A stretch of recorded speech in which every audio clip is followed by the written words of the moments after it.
गौतम बुद्ध के मठ का ये नियम था कि उनका कोई शिष्य जब भी कभी बुद्धत्व को प्राप्त कर लेता तब उसे कहा जाता कि एक दिशा में चले जाओ और आसपास के जो लोग हैं उनका ज्ञान वर्धन, उनकी जो आत्मा और चेतना जागृत करने का प्रयास करो और उनको सद्मार्ग पर लाना है। उनका एक शिष्य था जो 6 साल से मठ में रह रहा था और तपस्या कर रहा था।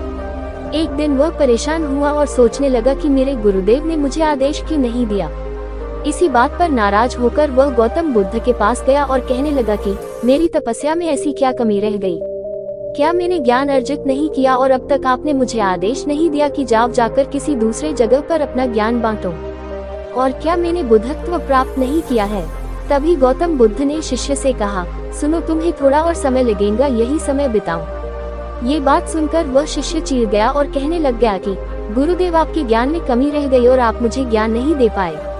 गौतम बुद्ध को लगा कि ये समझेगा नहीं और कहा, ठीक है, कल सुबह पूर्व दिशा में एक गांव है, वह जाना और वहां से भिक्षा लेकर आना और अपना पूरा दिन वही बिताना और कोशिश करना कि वहां के लोगों को थोड़ा सा ज्ञान बांटना और आकर मुझे बताना कि अनुभव कैसा रहा। वह शिष्य बड़ा खुश हुआ और उसको लगा कि अब तो बात बन गई, अब मुझे आदेश मिल गया। और वह दूसरे दिन सुबह पूर्व दिशा के उस गाँव में चला गया और शाम में जब वापस आया तो हाथ में पट्टी बंधी थी और हाथ पैरों पर चोट निशान थे।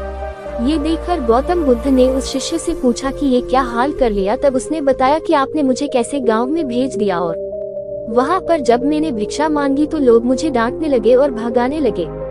एक व्यक्ति सिर्फ वहां पर मुझे भिक्षा दी, वो भी जमीन पर फेंककर, और कहा कि ले जाओ इसको।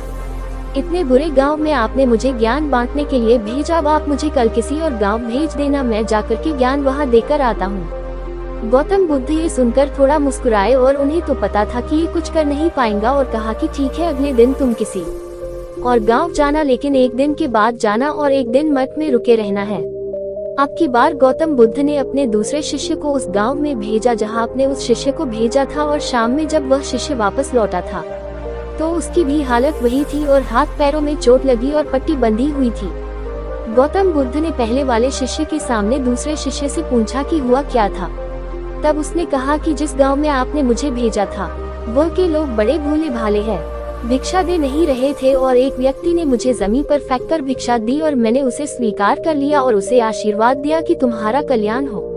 तो वह व्यक्ति चौंक गया और कहने लगा कि आप गजब के इंसान हो, मैं आपको जमीन पर फेंककर भिक्षा दी और आप मुझे कल्याण हो का आशीर्वाद दिया। तब मैंने उसे कहा कि मैं अपना कर्तव्य निभाऊंगा और आप भी बड़े दानी हैं और आपने मुझे भिक्षा दी है। उसके बाद में जब वह से निकल रहा तब मैंने देखा कि एक बच्चा बीमार था और मैं जंगल में गया तब वहां से जड़ी बूटी लाने, और जब मैं लौट रहा था तब कुछ लोगों ने मुझे पकड़ लिया और पूछने लगे कि यह जड़ी बूटी कहाँ लेकर जा रहे हूँ। तब मैंने उनसे निवेदन किया कि मुझे छोड़ दो, एक बीमार छोटे बच्चे की मदद करनी है, और तब उन्होंने मुझे छोड़ दिया। जब मैं गाँव में वापस आकर उस बच्चे की मलहम पट्टी कर रहा था तो तभी गाँव वाले मुझ पर हमला करने लगे। तब उस दानी व्यक्ति ने जिसने मुझे जमीन पर फेंककर भिक्षा दी थी, उसने गांव वालों को रोका और कहा कि यह ठीक व्यक्ति है और इसे अपना काम करने दो। जब मैंने जड़ी बूटी लगाई तो बच्चा ठीक हो गया और सब मेरे लिए तालियां बजाने लगे।